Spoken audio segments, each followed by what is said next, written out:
This is the AUG A3, one of the new weapons that was released with the Betrayal DLC of Battlefield Hardline.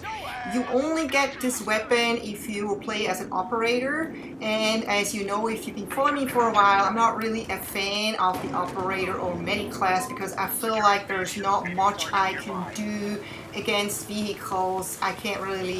I just feel like helpless. I feel like I'm not much of help as an operator, and I find this class kind of boring to play. But when you look at matches in general in Battlefield, a lot of people play the medic, and I don't understand why. It's probably because they can heal themselves if they got hurt, and they don't have to worry about having little health, having to run around with little health. But I really don't like to play this class. However, I said I'm going to review some of the new weapons, and I realized that a lot of them are in the operator class. So I went, because I got killed with the AUG A3 a few times, and I was like, I want to see what this weapon is all about. You know, maybe it's cool. And I have to say, I did not like this gun at all.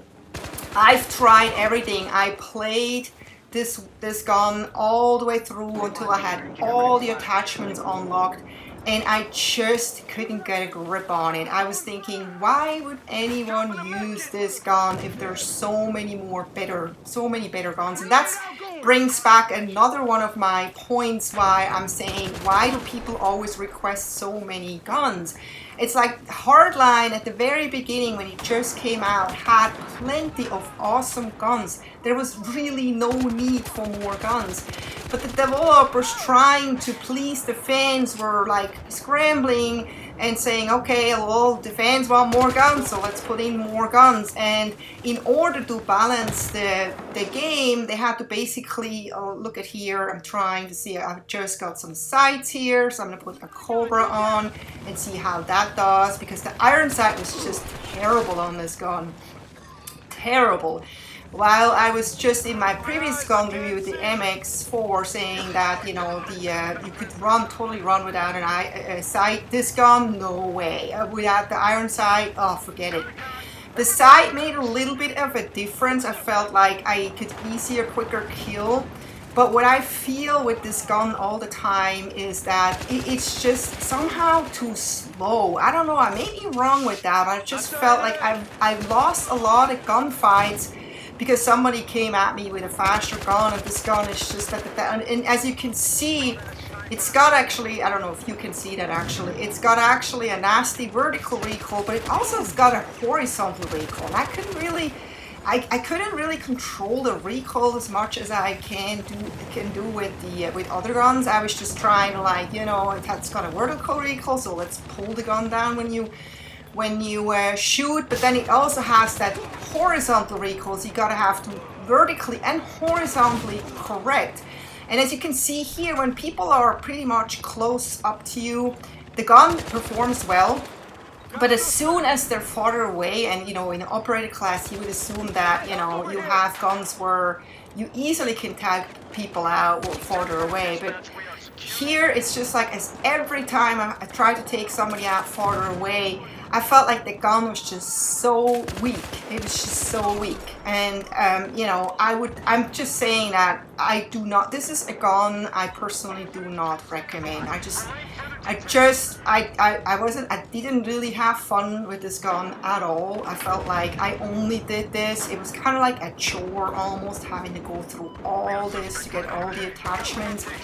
And I just didn't have the fun I had with some other guns. It wasn't a gun that was satisfying or fun. It was just, but then on the other hand, I have to also be fair and say that I played with a team that was, it was just, in most matches, we were not able to hold any flags at all. I mean, most of the times we had like half of the flags at the beginning of the match. And, you know, a couple of minutes later, the enemy had like all but one flag, and then, you know, towards the end of the match, they had all flags, and we couldn't really get any flags. Or maybe we could get a flag back, and they took it right back, and we were just struggling. I don't know what it was, and I should have probably gone out and searched for another team for a different match, but I just kept sticking with this team, and I was hoping that maybe the game is reshuffling and maybe putting some of the bad players with the good players and kind of mixing it up a little bit.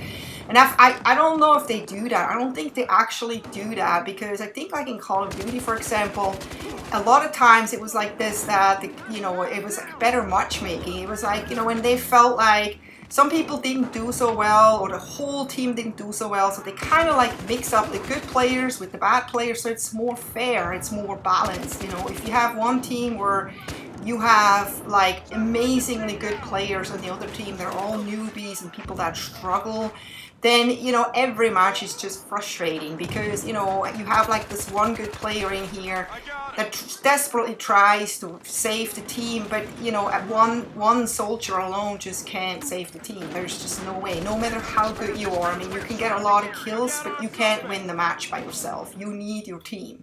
So here we go. We just got the some other attachments. I put the AC tracer rounds on, and I'm gonna put the heavy barrel on. That's usually the best. And I don't have any grips unlocked yet. I need to get some more kills first to get those grips and see. I'm really hoping at this point that, you know, the grips make a difference, or so any grip is gonna make a difference here and take some of the crazy recoil away from this gun, because I mean something must do here. But I have to say, when I, like, you know, I played a ton now from this Betrayal DLC, many hours, and I really barely see anyone run around anymore with the A3. I think that people are just, you know, they try out a gun, they don't like it, and they will never touch it again. And so at the beginning you see people use all kinds of those new guns, you know, you get killed with them, some people do better with them, some do worse. And then, you know, all of a sudden, some of the guns you will never see again. Some people just don't play them. Or you see them because somebody's brand new to the game and they don't know yet that the gun is bad. So they, or again, you know, try it out. So here we go. We finally have a grip, and I'm going to put the angled grip on because it's supposed to help with the vertical recoil. Let's see if that makes a difference. I'm really hoping at this point.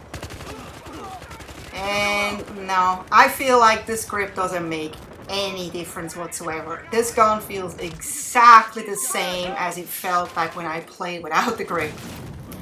So at this point, I'm pretty convinced that this is the last match I'm using this gun in. I just want to finish it. We're actually totally spawn trapped here. It's really frustrating, but I still managed to get a few kills in. But every time I shoot this gun, I just know that, no, this gun, I don't like it. So if you've used this gun, let me know how you feel about it. You know, did you like it? How do you use it? What kind of attachments do you have? Let me know. I'm always interested in it. I hope you enjoyed this little gun review, and I hope to see you next time. Take care. Bye-bye.